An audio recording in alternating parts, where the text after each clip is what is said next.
नफरतों के बाजार में जीने का अलग ही मजा है। लोग रुलाना नहीं छोड़ते और हम मुस्कुराना। जय हिंद स्टूडेंट्स, कैसे हैं आप सभी लोग। उम्मीद करता हूँ सभी बहुत ही बढ़िया होंगे। आज है 19 नवंबर 2024 और आज के करंट अफेयर्स को हम लोग डिस्कस करेंगे। मैं हूँ आपका एजुकेटर कमलाक्ष झा। और आगे बढ़ने से पहले आपको बताना चाहूँगा, अगर आप यूपीपीसीएस, बीपीएससी या राजस्थान स्टेट एडमिनिस्ट्रेटिव सर्विसेज की तैयारी कर रहे हैं, ज्ञान सर का स्पेशल पेड बैच शुरू हो चुका है, ज्वाइन कर लेना दिए गए नंबर पर कांटेक्ट करके, क्योंकि यहाँ पर जीरो से लेकर सिलेक्शन तक की प्रॉपर तैयारी करवाई जाती है और हर एक स्टूडेंट पर ध्यान दिया जाता है। आज की ये टॉपिक्स हैं जिनको हम डिटेल में कवर करने वाले हैं। और इसके अलावा हमारे टेलीग्राम के चैनल्स हैं जिनको ज्वाइन कर लीजिए और इंस्टाग्राम के पेज को फॉलो कर लीजिए, क्योंकि यहाँ पर गवर्नमेंट एग्जामिनेशन से रिलेटेड प्रॉपर अपडेट्स आपको प्रोवाइड की जाती हैं। अरे क्या बात है, बहुत ही बढ़िया टॉपिक आया है आज का। सबसे पहला महाकुंभ मेला 2025 की यहाँ पर बात हो रही है। आप सभी ने महाकुंभ मेला के बारे में सुना ही होगा, लेकिन क्या आप जानते हैं कि इस इवेंट को दुनिया का सबसे बड़ा शांति सम्मेलन माना जाता है। आज इस पर्टिकुलर टॉपिक में हम महा उत्सव की स्पिरिचुअल, कल्चरल और हिस्टोरिकल सिग्निफिकेंस को एक्सप्लोर करने वाले हैं। आइए स्टार्ट करते हैं। महाकुंभ मेला 2025 प्रयागराज में होने वाला है। 13 जनवरी से लेकर 26 फरवरी तक ये इवेंट सिर्फ एक मेला नहीं है, बल्कि लाखों जो डिवोटीज हैं, जो लाखों मात्रा में जो दर्शालु हम लोग को देखने को मिलते हैं, दर्शन करने के लिए आते हैं, उनके लिए ये एक स्पिरिचुअल प्यूरिफिकेशन का महा उत्सव है। और यूनेस्को ने 2017 में इंटेंजिबल कल्चरल हेरिटेज के रूप में इसे रिकॉग्नाइज किया था। क्या आप जानते हैं कि महाकुंभ मेला की पॉपुलैरिटी की वजह से इसे largest peaceful congregation on earth कहा जाता है, यानी कि बहुत ज़्यादा मात्रा में लोग एक साथ इकट्ठा होते हैं धरती पे एक ही जगह पर। इवन एक बार नासा ने अपनी सैटेलाइट से जो है वो इस इवेंट को जो है वो कैप्चर किया था। ये यानी कि सोचिए आप, सैटेलाइट से ये बहुत मतलब प्रॉपर तरीके से जो है वो दिखाई देता है, इतने ज़्यादा लोग एक साथ इकट्ठा होते हैं। ये इवेंट का ओरिजिन हिंदू माइथोलॉजी से है। कुंभ शब्द कुंभक से आया है, जो अमृत का पिक्चर है। माइथोलॉजी के अकॉर्डिंग समुद्र मंथन के दौरान देवता और असुर अमृत के लिए लड़ते हैं और मोहिनी रूप में भगवान विष्णु ने इसे देवताओं के लिए जीत लिया। यह स्टोरी शायद आपको पता होगी। आदि शंकराचार्य ने कुंभ मेला की प्रथा को पॉपुलराइज किया था, यह याद रखना। और इसका मेंशन हमें मौर्य और गुप्त पीरियड के टेक्स्ट में भी मिलता है। यह फेस्टिवल 4 लोकेशन पर होता है, याद रखिएगा, हरिद्वार, उज्जैन, नासिक और प्रयागराज। और इन सभी जगह का कनेक्शन एक बहुत ही पवित्र नदी से है। मेले के टाइमिंग का डिसीजन एस्ट्रोलॉजिकल पोजीशन के बेसिस पर होता है। जब सूर्य, चंद्रमा और गुरु ऑस्पिशियस पोजीशन में होते हैं तब ये शुरू होता है। सोचिए आप, एस्ट्रोलॉजिकली इसकी डेट्स डिसाइड की जाती है, तो सोचो एस्ट्रोलॉजी का कितना महत्व है। क्या आप अपनी लाइफ में एस्ट्रोलॉजी के महत्व का यूज करते हैं? बताओ मुझे नीचे कमेंट बॉक्स पे लिखकर। कौन इन सब चीज़ों पे बिलीव करता है, कौन नहीं करता है, मैं सुनना चाहूँगा। राइट, मैं आपको बताऊँ, देखो यार, राजा महाराजा के टाइम पीरियड में जब राजा जो है वो कोई भी इवेंट करते थे तो वो वास्तु, एस्ट्रोलॉजी, इन सब चीज़ों का ध्यान रखते थे। तो कहीं ना कहीं ये सब जो प्लैनेट्स हैं उनका भी बहुत इंपॉर्टेंट रोल होता है अपनी लाइफ में। आप खुद देखोगे पॉजिटिव चेंजेस अपनी लाइफ में, अगर आप कुछ चीज़ें चेंज करते हो अकॉर्डिंग टू एस्ट्रोलॉजी। महाकुंभ का हाईलाइट है शाही स्नान। ये एक रिचुअल बात जो त्रिवेणी संगम यानी कि गंगा, यमुना और सरस्वती के संगम पर होता है। श्रद्धालु जो हैं ये बिलीव करते हैं कि इस पवित्र पानी में स्नान करने से सिर्फ अपने ही नहीं बल्कि उनके पूर्वजों के पाप भी धुल जाते हैं। और आपको पता है कि यहाँ पर पेशावी, एलिफेंट्स और रथ के साथ इस इवेंट को और भी भव्य जो है वो बनाया जाता है। ये मेला एक कल्चरल कॉन्फ्लुएंस भी है, जहां अलग अलग प्रकार के म्यूजिक्स, कथक और डिवोशनल भजन्स का आनंद जो है वो मिलता है, यानी कि डांस, म्यूजिक, अलग अलग टाइप के ट्रेडिशनल, तो वो सब चीज़ें इस मेला में नजर आती हैं। कुंभ मेले का इवोल्यूशन एंशिएंट और मेडिवल एराज में देखने को मिलता है। गुप्त और मौर्य पीरियड में इसका डॉक्यूमेंटेशन शुरू हुआ। एक इंटरेस्टिंग फैक्ट यह है कि मुगल रूलर्स ने भी रिलीजियस इंक्लूसिविटी को प्रमोट करते हुए इस इवेंट को पैट्रोनेज दिया, यानी कि सपोर्ट किया मुगल शासकों ने भी इस इवेंट को। 2017 में यूनेस्को ने इसे ग्लोबल हेरिटेज का स्टेटस दिया, जो हमारी स्पिरिचुअल और कल्चरल हेरिटेज का एक और प्रूफ है। आज के ज़माने में महाकुंभ सिर्फ एक रिलीजियस इवेंट नहीं बल्कि ग्लोबल स्पिरिचुअल सीकर्स का हब बन गया है। यानी कि जो लोग स्पिरिचुअलिटी की तरफ आगे बढ़ते हैं तो वो महाकुंभ ज़रूर अटेंड करते हैं। ये इवेंट हमें टॉलरेंस और यूनिटी की वैल्यू सिखाता है और इंडियन ट्रेडिशंस को दुनिया भर में प्रमोट करता है। मॉडर्नाइजेशन के बीच एंशिएंट ट्रेडिशंस को जिंदा रखना ये इवेंट की सबसे बड़ी इंपॉर्टेंस है। सो गाइज, महाकुंभ मेला एक परफेक्ट एग्जाम्पल है कल्चरल यूनिटी और स्पिरिचुअल हेरिटेज का। इस महा उत्सव के थ्रू हम सीखते हैं कि इंडिया का कल्चर फैब्रिक कितना रिच और टाइमलेस है, मतलब कितना बढ़िया है हमारे यहाँ का कल्चर, हमारे यहाँ की संस्कृति। ये टॉपिक आपको यूपीएससी के और पीएससी के जीएस पेपर 1 के लिए काफ़ी रेलिवेंट है और इसका यूज़ आप जो है वो मेंस में भी कर सकते हैं और इससे रिलेटेड जो फैक्ट्स हैं वो आपको प्रीलिम्स में देखने को मिल सकते हैं। और गाइज, अभी तक अगर आपने चैनल को सब्सक्राइब नहीं किया है तो कर लो। लाइक का बटन प्लीज़ हिट कर लेना, सिर्फ 1 सेकंड लगेगा आपको लाइक का बटन हिट करने में। और शेयर ज़रूर कर दो, और शेयर चाहो तो अपने खुद के नंबर पर कर दो। इतना सा बस काम कर दो, मैं आपको क्वालिटी कंटेंट यहाँ पर प्रोवाइड करा रहा हूँ सबसे बढ़िया। तो आप बस सिर्फ 1 सेकंड का टाइम निकाल के अपने ही खुद के नंबर पर शेयर कर दो। इससे क्या होगा, इससे यूट्यूब का एल्गोरिथम को लगेगा कि वीडियो जो है वो ज़्यादा शेयर हो रहा है तो वो हमें प्रमोट करेगा। तो इतनी सी छोटी सी हेल्प आप मेरे लिए कर दो। चलिए अब नेक्स्ट टॉपिक की तरफ आगे बढ़ेंगे। अब जो टॉपिक है गाइज, ये है जनजातीय गौरव दिवस का टॉपिक, जो सिविल सर्विसेज के लिए बहुत ज़्यादा काम का है। So GS paper 1 Indian culture and history के लिए और जीएस पेपर 2 गवर्नेंस के लिए बहुत रिलीवेंट है, बहुत इंपॉर्टेंट है। सो आपको पता है कि ये दिवस हर साल 15 नवंबर को सेलिब्रेट होता है। ये दिन भारत की ट्राइबल कम्युनिटीज़ के इनवैल्यूएबल कंट्रीब्यूशन को रिकॉग्नाइज करता है कि उन्होंने कितना कंट्रीब्यूशन दिया है। और इस दिन को हम भगवान बिरसा मुंडा के जन्मदिन पर सेलिब्रेट करते हैं। एक ऐसे फ्रीडम फाइटर हैं बिरसा मुंडा जिन्होंने ब्रिटिश रूल के अगेंस्ट रेजिस्टेंस का सिंबल जिन्हें माना जाता है। यानी कि उन्होंने ब्रिटिश रूल को जो है वो ख़त्म करने के लिए बहुत प्रयास किए थे और उनको भगवान की उपाधि मिली है पहली बार 2021 में। अच्छा, भगवान की उपाधि बताओ क्यों मिली? क्योंकि इतना डर गए थे ब्रिटिशर्स कि इनके मरने के बाद भी उनको इस चीज़ का डर था कि कहीं वो वापस ना आ जाए। सोचो, खौफ इतना होना चाहिए, दबदबा, कि साला तुम नहीं भी हो तो भी सामने वाले की फटे तुमसे है। सो पहली बार 2021 में आज़ादी का अमृत महोत्सव के अंडर ये दिवस मनाया गया। ये एक इनिशिएटिव था जिसे भारत के ट्राइबल कम्युनिटीज़ की सैक्रिफाइसेस और एंटी कॉलोनियल स्ट्रगल्स को ऑनर किया गया। मतलब सोचिए आप कि जो हमारी जो जनजाति जो समुदाय है उन्होंने कितने सैक्रिफाइसेस किए और कॉलोनियल रूल के अगेंस्ट जो है वो स्ट्रगल किया, तो उसको सम्मानित किया जाता है इस इनिशिएटिव के थ्रू। एग्जाम्पल्स में इंक्लूड होते हैं जैसे कि संथाल्स, तामर्स, भील्स, खासीज, मीजोस, जिन्होंने बहुत ज़्यादा कंट्रीब्यूशन दिया हमारे देश की आज़ादी के लिए, हमारे देश के लोगों की आज़ादी के लिए। एक उलगुलन मूवमेंट था जिससे रिलेटेड कई बार सिविल सर्विसेज में क्वेश्चंस आते हैं। ये बिरसा मुंडा की लीडरशिप में चला था, याद रखना, उलगुलन मूवमेंट। अब बात करते हैं बिरसा मुंडा के बारे में, जिन्होंने 15 नवंबर 1875 को छोटा नागपुर प्लेटू यानी कि झारखंड में जन्म लिया। मुंडा ट्राइब के इस लीडर ने अपनी कम्युनिटी के सामने एक मिसाल रखी। उन्होंने एक पंथ की शुरुआत करी, यानी कि सेक्ट की शुरुआत करी, इसका नाम है बिरसेट। ये याद रखिएगा, जो ट्राइबल आइडेंटिटी को रिवाइव करने और ब्रिटिश कन्वर्जन्स का अपोजिशन करने के लिए था, क्योंकि ब्रिटिशर्स यहाँ पर लोगों को कन्वर्ट करवा रहे थे क्रिश्चियनिटी में, तो उसको अपोज करने के लिए इन्होंने इस पंथ की शुरुआत कर दी। और इनका लीडरशिप यानी कि इस जो सेक्ट जो था, बिरसेट सेक्ट, बिरसेट पंथ, इसकी लीडरशिप जो थी वो मुंडा और ओरांव कम्युनिटीज़ के लिए एक नई उम्मीद बन गई।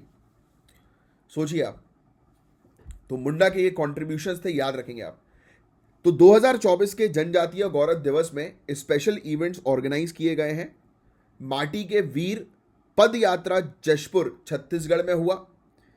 एक सिक्का जो था, स्मारक सिक्का बोल सकते हो, कॉमेमोरेटिव कॉइन और पोस्टल स्टैम्प्स, ये जारी किए गए।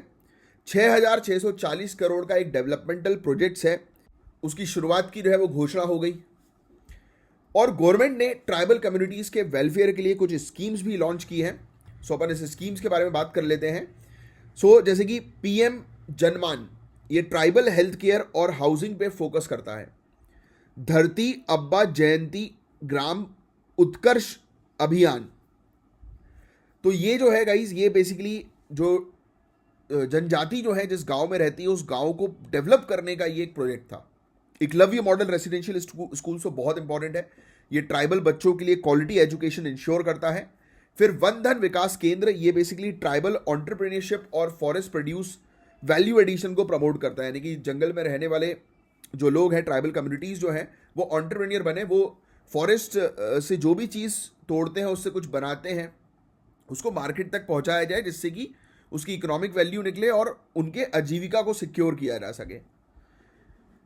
पिछले कुछ सालों में गवर्नमेंट ने ट्राइबल डेवलपमेंट के लिए बजट्स और इनिशिएटिव्स में काफ़ी इन्वेस्टमेंट किए हैं। जैसे कि 2023-24 के बजट की बात करें तो 1.2 लाख करोड़ रुपीस जो है वो ट्राइबल डेवलपमेंट के लिए गया। फिर स्कॉलरशिप स्कीम्स भी हैं, प्री मैट्रिक, पोस्ट मैट्रिक और नेशनल फेलोशिप की, जो इंश्योर करती हैं कि ट्राइबल स्टूडेंट्स हायर एजुकेशन जो है वो अचीव कर सकें। ट्राइबल हीरोज़ की लेगेसी को प्रिजर्व करने के लिए गवर्नमेंट ने 10 ट्राइबल फ्रीडम फाइटर्स म्यूजियम भी इस्टेब्लिश करने का डिसीजन लिया है और मानगढ़ धाम को नेशनल मेमोरियल के रूप में डेवलप किया जा रहा है, जो भील फ्रीडम फाइटर्स के कंट्रीब्यूशन की याद दिलाता है। ये फैक्ट भी बहुत इंपॉर्टेंट है जो आप ध्यान में रखेंगे। जनजातीय गौरव दिवस सिर्फ एक सेलिब्रेशन ही नहीं गाइस, बल्कि एक रिमाइंडर है कि हमारे ट्राइबल कम्युनिटीज़ ने भारत की इंडिपेंडेंस और कल्चर में कितना योगदान दिया है, कॉन्ट्रीब्यूशन दिया है। तो इंडिया के डाइवर्स और इंक्लूसिव हिस्ट्री के पर्सपेक्टिव से ये टॉपिक बहुत ज़्यादा इंपॉर्टेंट था। प्रीलिम्स के लिए फैक्ट्स इसमें जो थे वो बहुत इंपॉर्टेंट थे और मेंस में लिखने के लिए भी काफ़ी सारे एग्जांपल्स आई होप कि आपको मिल गए हैं। अब गाइस यहाँ पर बड़ा इंटरेस्टिंग टॉपिक सामने आया है, डायनासोर फॉसिल पार्क का टॉपिक है ये। गुजरात के राययोली में ये फॉसिल पार्क हम लोग को देखने को मिल रहा है और ये जगह जो 67 मिलियन साल पुरानी है, डायनासोर फॉसिल्स के लिए फेमस है और यूनेस्को ग्लोबल जियो पार्क का टैग पाने की रेस में है। सो आइए स्टार्ट करते हैं। आप देखो, एक फैक्चुअल इन्फॉर्मेशन आपको मिल गई है। हमारे गुजरात के अंदर रायोली डायनासोर फॉसिल पार्क है जहां पर डायनासोर के फॉसिल्स देखने को मिल रहे हैं। So Geological Survey of India actively काम कर रही है कि Raioli dinosaur fossil park UNESCO global geo park बन जाए।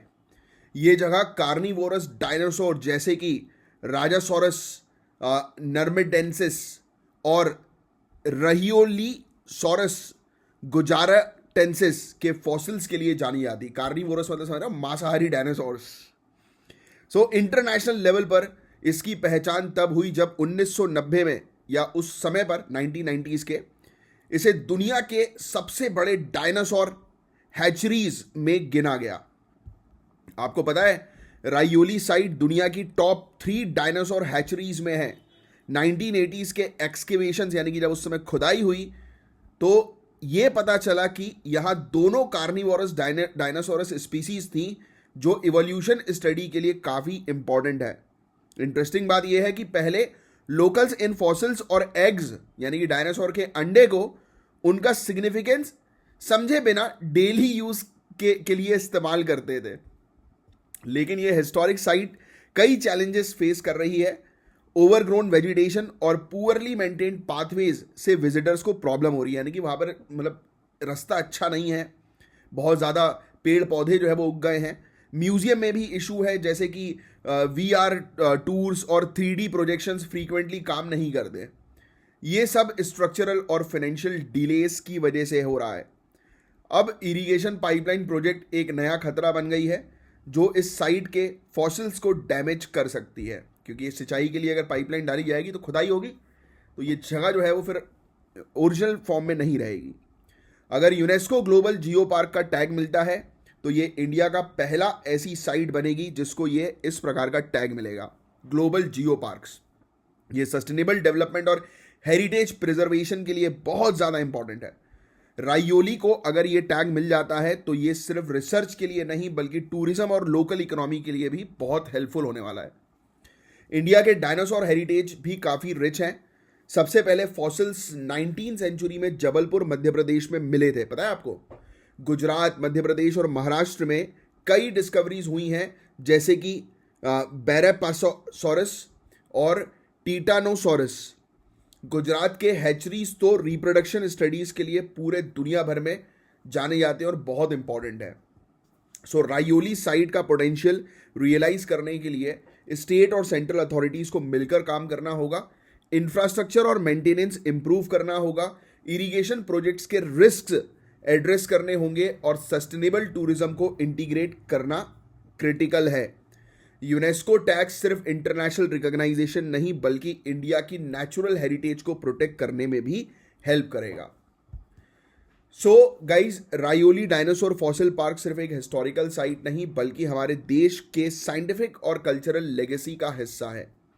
सो आपको क्या लगता है ये कि क्या ये यूनेस्को का टैग डिजर्व करता है? कमेंट में ज़रूर बताइएगा। सो गाइज, ये था एक बहुत अच्छा टॉपिक, बहुत इंपॉर्टेंट। प्रीलिम्स में इस टॉपिक के आने की संभावना जो है वो 90% से ज़्यादा है, तो इस टॉपिक को अच्छे से ध्यान में रखिएगा। गाइज, अब हम बात करेंगे खाप पंचायत के रोल के बारे में। सो ये एक काफ़ी कंट्रोवर्शियल टॉपिक भी है और काफ़ी मतलब फैसिनेटिंग काइंड ऑफ टॉपिक है।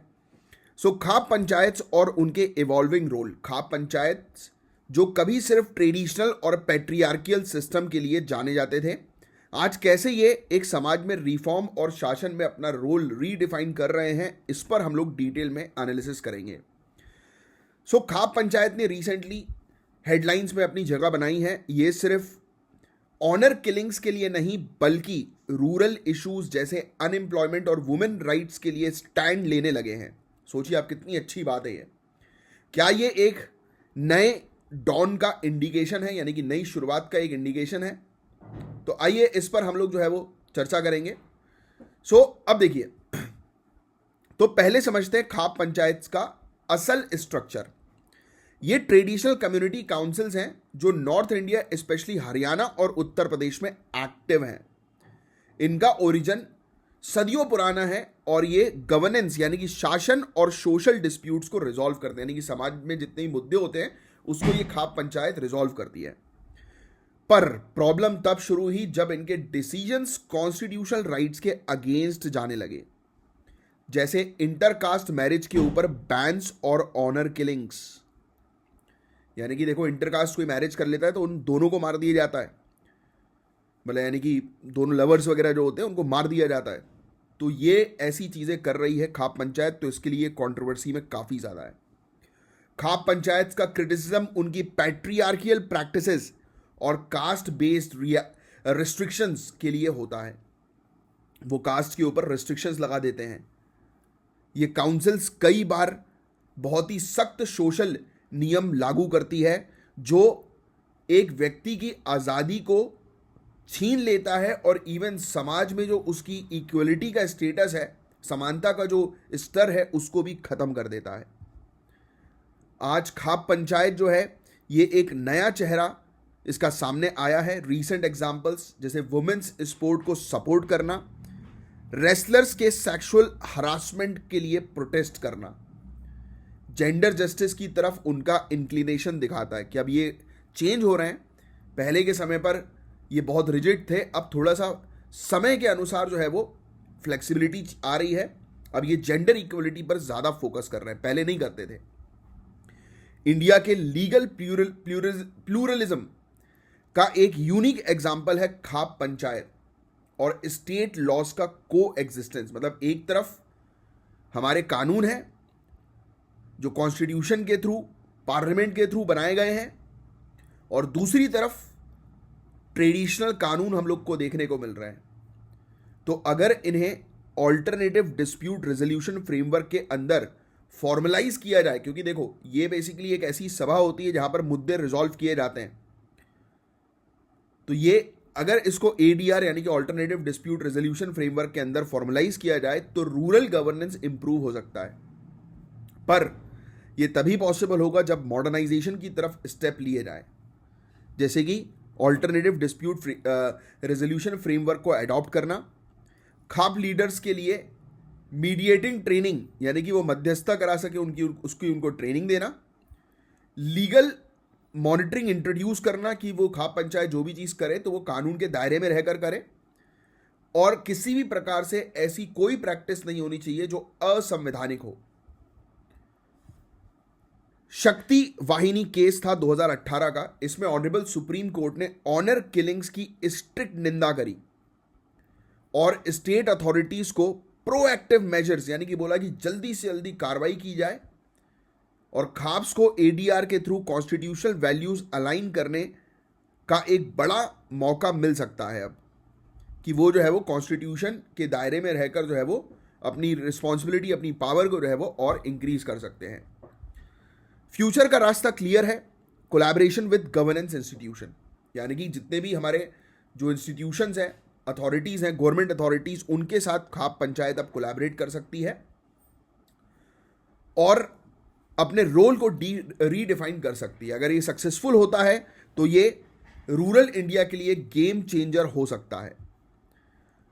ये था एक बैलेंस एनालिसिस खाप पंचायत और उनके उभरते हुए रोल के बारे में। आई होप कि ये टॉपिक आपको अच्छे से समझ में आ गया होगा। एक बार चेक कर लो कि आपने लाइक का बटन हिट किया है कि नहीं किया तो तुरंत कर देना। गाइज, अब ये ऐसा टॉपिक है कि ये हफ्ते में एक आधी बार तो देखने को मिल ही जाता है। तो इंडिया के एग्रीकल्चर सस्टेनेबिलिटी के लिए हम बात करेंगे। ये जीएस पेपर 3 के लिए नहीं बल्कि ओवरऑल अंडरस्टैंडिंग के लिए भी काफ़ी हेल्पफुल होगा। तो चलिए स्टार्ट करते हैं। तो एक ओवरव्यू ले लेते हैं पहले कि 2022-2023 में इंडिया की एग्रीकल्चरल एक्सपोर्ट जो है 53.1 बिलियन यूएस डॉलर तक पहुंच गई है, जो 2005 के कंपैरिजन में 6 गुना ज़्यादा है। यानी कि एग्रीकल्चर एक्सपोर्ट में हम ज़्यादा जो है वो एक्सपोर्ट कर रहे हैं। लेकिन कुछ कम्युनिटीज़ हैं जैसे कि टी और शुगर, इनकी एक्सपोर्ट्स के साथ सस्टेनेबिलिटी चैलेंजेस भी बढ़ रहे हैं। अब आपको ऑलरेडी पता है यार, क्लाइमेट चेंज का इशू तो है ही है, इकोलॉजिकल इम्पैक्ट, रिसोर्स प्रॉपर तरीके से मैनेज नहीं हो पा रहे हैं, लेबर का इशू हम लोग को देखने को मिल रहा है। तो एग्रीकल्चर सस्टेनेबिलिटी का मतलब सिर्फ इकोनॉमिक प्रॉफिट से नहीं है, इसका फोकस लॉन्ग टर्म इकोलॉजिकल और सोशल बेनिफिट पर भी है। इसके लिए हमें 3 पिलर्स देखने होंगे। पहला इकोनॉमिक पिलर, जो संसाधन है, रिसोर्सेज हैं, इनको ख़त्म किए बिना प्रोडक्टिविटी मेंटेन करना। यानी कि यार इतना हम लोग को ओवर यूटिलाइजेशन नहीं करना है कि संसाधन पूरी तरह से ख़त्म हो जाए, तो इनको ख़त्म किए बिना हमें इनकी प्रोडक्टिविटी को जो है वो बढ़ाना होगा। फिर दूसरा इकोलॉजिकल, जैसे कि एनवायरमेंटल इम्पैक्ट मिनिमाइज करना होगा, जैसे पेस्टिसाइड्स का उपयोग हम कम करें, पानी को बचाने की प्रैक्टिसेस करें, वेस्ट ना करें पानी को।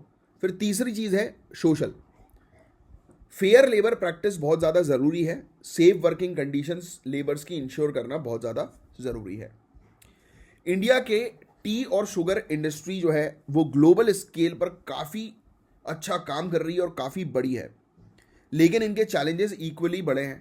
टी इंडस्ट्री की अगर बात करें तो इंडिया दुनिया में 4थे नंबर पर आती है टी एक्सपोर्ट के मामले में, लेकिन यहाँ चैलेंजेस हैं। सबसे बड़ा challenge human wild life conflict का।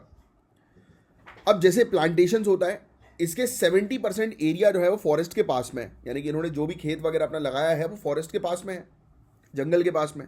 अब यहाँ पे जंगली जानवर आते हैं तो कई बार जानवरों का इंसानों के साथ जो है वो क्लैश हो जाता है। फिर केमिकल्स की बात करें, दूसरी चीज़ तो सिंथेटिक पेस्टिसाइड्स का बहुत ज़्यादा उपयोग किया जा रहा है, जो हेल्थ को और एनवायरनमेंट को दोनों को रिस्क में डाल रहा है। तीसरी सबसे बड़ी चिंता है लेबर की, जो प्लांटेशन वर्कर्स हैं, स्पेशली महिलाएं, इनमें लो वेजेस की सबसे बड़ी प्रॉब्लम है। इनको पैसा बहुत कम मिलता है, काम करने की इनकी वर्किंग कंडीशन बिल्कुल भी सेफ नहीं रहती है। तो ये टी इंडस्ट्री की बात हो गई। सेम शुगर इंडस्ट्री में भी इसी प्रकार की चीज़ें हैं। पानी बहुत ज़्यादा कंज्यूम होता है, 1 किलो शुगर के लिए 1500 से 2000 लीटर तक पानी चाहिए, पता है आपको। यानी शुगर केन इरिगेशन का स्ट्रेस काफ़ी हाई है। फिर बायोडाइवर्सिटी का इशू, जो घास के मैदान है, सवाना है, इनका शुगर केन फील्ड में कन्वर्जन बायोडाइवर्सिटी को कम कर रहा है। यहाँ पर अब अचानक से हम लोग जो है वो घास के मैदान को जो है वो ख़त्म करके शुगर इंडस्ट्री तैयार कर रहे हैं, तो घास के मैदान में रहने वाली जो प्रजाति हैं वो तो खत्म हो जाएंगी ना, क्योंकि उनका हैबिटेट खत्म हो गया, उनका आवास खत्म हो गया। फिर लेबर का इशू, आज की डेट में क्लाइमेट चेंज के चलते टेम्परेचर लेवल बढ़ता जा रहा है, उनके लॉन्ग वर्किंग आवर्स हैं, उसके कारण से वर्कर्स की हेल्थ में बहुत वो हो रहा है और इवन कर्जे में वो डूबते जा रहे हैं, क्योंकि बीमार पड़ रहे हैं तो काम नहीं कर पा रहे, तो कहीं और से उनको कर्जा लेना पड़ रहा है। अब बात करते हैं सॉल्यूशंस की, क्योंकि चैलेंजेस के साथ ही सॉल्यूशन पे फोकस करना ज़रूरी है ना। तो अभी हमने 2 इंडस्ट्री की बात करी, टी इंडस्ट्री और शुगर इंडस्ट्री, इनकी प्रॉब्लम्स देख ली हमने। अब इनका सॉल्यूशन, तो टी इंडस्ट्री के लिए हम लोग को जो है वो ऐसी टी वेराइटीज़, यानी कि चाय पत्ती की ऐसी वेराइटीज़ पर फोकस करना पड़ेगा जो क्लाइमेट रेजिलियंट हो। यानी कि क्लाइमेट चेंज का फर्क उनको ना पड़े। दूसरा, डायरेक्ट मार्केट एक्सेस इंश्योर करना होगा, स्पेशली सस्टेनेबल प्रोडक्ट्स के लिए, कि जल्दी से सामान मार्केट में बिक सके। फिर पेस्ट मैनेजमेंट से केमिकल यूज मिनिमाइज जो है वो होता है, तो हम बेटर तरीके से पेस्ट मैनेजमेंट जो है वो करें जिससे केमिकल फर्टिलाइजर्स का उपयोग ना हो। अब शुगर इंडस्ट्री की बात करें, इसमें ज़्यादा पानी लग रहा है, तो भैया ड्रिप इरीगेशन से पानी जो है वो 40% तक जो है वो 40 से 50% तक जो है वो रिड्यूस हो जाएगा। फिर हम बायो एनर्जी और फर्टिलाइजर्स के लिए सर्कुलर इकोनॉमी को प्रमोट कर सकते हैं। कोई मुझे बता सकता है सर्कुलर इकोनॉमी का मतलब जो है वो क्या होता है? ये पहले भी मैं कई बार पढ़ा चुका हूँ, देखते हैं किसको पता है। इसके अलावा मिलेट्स की बात करें तो मिलेट्स को हम एक सुपर क्रॉप भी बोलते हैं, क्योंकि ये क्लाइमेट रेजिलिएंट है और बहुत कम पानी की इस पर रिक्वायरमेंट होती है, और ये साथ ही साथ मिट्टी की हेल्थ को भी काफ़ी इंप्रूव करता है। 2020-2021 से 2022-2023 तक जो मिलेट्स जो है इनका एक्सपोर्ट 26.97 मिलियन यूएस डॉलर से 75.45 मिलियन यूएस डॉलर तक बढ़े हैं। इनकी फार्मिंग फूड सिक्योरिटी के साथ इकोलॉजिकल बैलेंस के लिए भी बेनिफिशियल है। क्या मुझे बता सकते हो कि इंटरनेशनल ईयर ऑफ मिलेट कौन सा ईयर है? अब फाइनली बात करते हैं कि आगे क्या करना है। तो देखो, सबसे पहली चीज़ तो एक्सपोर्ट ग्रोथ के साथ डोमेस्टिक फूड सिक्योरिटी कॉम्प्रोमाइज़ नहीं होनी चाहिए। मतलब ऐसा नहीं होना चाहिए कि हम सिर्फ बाहर एक्सपोर्ट किए जा रहे हैं और हमारे यहाँ पर लोग भूखे मर रहे हैं। स्टेक होल्डर्स यानी कि जो भी लोग इन इंडस्ट्रीज़ में इन्वॉल्व हैं, इनके बीच में कोलैबोरेशन की सख्त आवश्यकता है, जिससे सप्लाई चेन जो है वो मजबूत होगी। फिर ऑर्गेनिक फार्मिंग हम करें, पानी को बचाने की प्रैक्टिस करें, मिट्टी को बचाने की प्रैक्टिस करें, तो ऐसी इको फ्रेंडली प्रैक्टिसेस करने की आवश्यकता है। फिर लेबर के अधिकार और ये इंश्योर करना कि भाई उनको इक्वली पेमेंट जो है वो मिले, राइट, किसी प्रकार की इनइक्वलिटी ना हो, इवन जेंडर बायसनेस वाली हरकतें भी ना हो। तो ये सोशल सेफ गार्डिंग का काम जो है वो करेगा। एग्रीकल्चर के फ्यूचर के लिए सस्टेनेबिलिटी एक ज़रूरत है, सिर्फ ऑप्शन नहीं। ये जीएस पेपर 3 के लिए डायरेक्ट क्वेश्चंस और ऐसे में भी काफ़ी हेल्प जो है वो आपको मिलेगी इसके पॉइंट से, और ऐसे टॉपिक्स हफ्ते में एक आधी बार तो देखने को मिल ही जाते हैं। अब गाइज, इस पर्टिकुलर टॉपिक में हम बात करेंगे एक रेवोल्यूशनरी फार्मिंग मॉडल के बारे में जो आंध्र प्रदेश में इंप्लीमेंट हो रहा है, यानी कि एक ऐसा फार्मिंग मॉडल जो कि बहुत बेहतरीन है। यह है नेचुरल फार्मिंग, और आपको बता दें इस प्रकार के टर्म्स का उपयोग हमारे 2024 के बजट में भी देखने को मिला था। ये मॉडल एक सस्टेनेबल और इको फ्रेंडली एग्रीकल्चर का विजन है। तो आइए समझते हैं ये मॉडल कैसे काम करता है और इसका फ्यूचर इंपैक्ट क्या हो सकता है। बहुत इंपॉर्टेंट टॉपिक है, बहुत ध्यान से सुनना। आंध्र प्रदेश गवर्नमेंट और फूड एंड एग्रीकल्चर ऑर्गेनाइजेशन, इन्होंने एक एनालिसिस किया जो दिखाता है कि नेचुरल फार्मिंग का मॉडल 2050 तक फार्मर एम्प्लॉयमेंट को डबल कर सकता है। मतलब इस मेथड का उपयोग करेंगे तो फार्मर्स को, मतलब और ज़्यादा फार्मर्स हम लोग को देखने को मिलेंगे, जिसकी सख्त आवश्यकता है फूड सिक्योरिटी को इंश्योर करने के लिए। ये स्टडी एग्रो इको 2050 इनिशिएटिव का पार्ट है जो आप ध्यान में रखेंगे, जो ये कन्वेंशनल और नेचुरल फार्मिंग के इम्पैक्ट को कंपेयर करती है। नेचुरल फार्मिंग ना सिर्फ जॉब्स क्रिएट करेगी बल्कि सस्टेनेबल एग्रीकल्चर को भी प्रमोट करेगी। एग्रो इको 2050 के इनिशिएटिव की बात करें तो food and agriculture organisation, Andhra Pradesh government और फ्रेंच रिसर्च ऑर्गेनाइजेशन CIRAD, इनका ये एक कोलैबोरेटिव प्रोजेक्ट है। याद रखना, स्टेक होल्डर्स इसमें scientist, farmers, policy makers actively participate कर रहे हैं। इसका मेन ऑब्जेक्टिव है 2050 तक नेचुरल फार्मिंग 10 मिलियन लोगों को एम्प्लॉय करेगी, जबकि इंडस्ट्रियल एग्रीकल्चर सिर्फ 5 मिलियन लोगों को करती है। फार्मर्स की इनकम बेटर होगी क्योंकि प्रोडक्शन कॉस्ट लो हो जाएगा और ऑर्गेनिक प्रोड्यूस की डिमांड हाई होगी, क्योंकि आगे चल के लोग ऑर्गेनिक चीज़ों पर ज़्यादा फोकस करें। इवन आज से ही आप देखते होंगे कि लोग सोच रहे हैं कि यार फालतू मिलावटी खाना खाने से बेटर है ऑर्गेनिक खाओ। बट मुझे उन हिपोक्रेट्स के ऊपर बड़ी हंसी आती है जो खाना खाने के लिए तो बढ़िया ऑर्गेनिक की डिमांड करते हैं और रात में बैठ के दारू पीते हैं। मतलब बात तो ऐसे करेंगे कि भैया अपन को ये ऑर्गेनिक इसमें, अब मतलब मैंने बहुत ऐसे हिपोक्रेट्स को देखा है जो शराब पीते पीते ऐसी बातें करते हैं कि देखो यार स्नैक्स बहुत अच्छा खाना चाहिए क्योंकि ये बॉडी को लगेगा। अच्छा बेटा, बॉडी को स्नैक्स लगेगा और तो तुम शराब पी रहे हो वो बॉडी को कबाड़ा करेगा। एनीवेज, आगे की चर्चा करते हैं। तो आंध्र प्रदेश ने 2016 में zero budget natural farming launch किया था। बहुत इंपॉर्टेंट, इससे रिलेटेड एक बार प्रीलिम्स में क्वेश्चन आ भी चुका है। जीरो बजट नेचुरल फार्मिंग जो है ये केमिकल फर्टिलाइजर्स और पेस्टिसाइड्स को खत्म कर देता है, मतलब कि फील्ड में केमिकल फर्टिलाइजर्स और पेस्टिसाइड्स का उपयोग नहीं होता। ऐसे ही राइथू सदीकारा समस्त के थ्रू ये प्रोग्राम 6 मिलियन फार्मर्स और 6 मिलियन हेक्टेयर्स तक एक्सपेंड हो रहा है। फिर नेचुरल फार्मिंग के फूड में, यानी कि अगर इसकी फार्मिंग करते हैं हम, यानी कि कोई भी अगर खाना नेचुरल फार्मिंग के थ्रू, यानी कोई भी क्रॉप अगर उगता है नेचुरल फार्मिंग के थ्रू, तो इसके फूड में मैक्रो न्यूट्रिएंट्स और फाइबर ज़्यादा होते हैं। लैंड डिग्रेडेशन को ये रिवर्स करता है, ज़मीन को बचाता है, प्रोटेक्ट करता है, और इवन जैव विविधता बायोडाइवर्सिटी बढ़ाने में हेल्प करता है।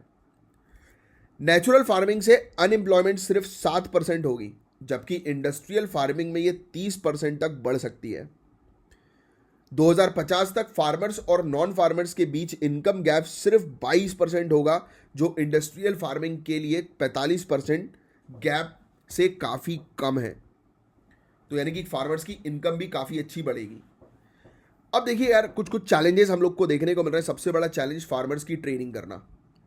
दूसरा चैलेंज है ऑर्गेनिक सर्टिफिकेशन की प्रोसेस अभी भी काफ़ी कॉम्प्लेक्स और काफ़ी महंगी है।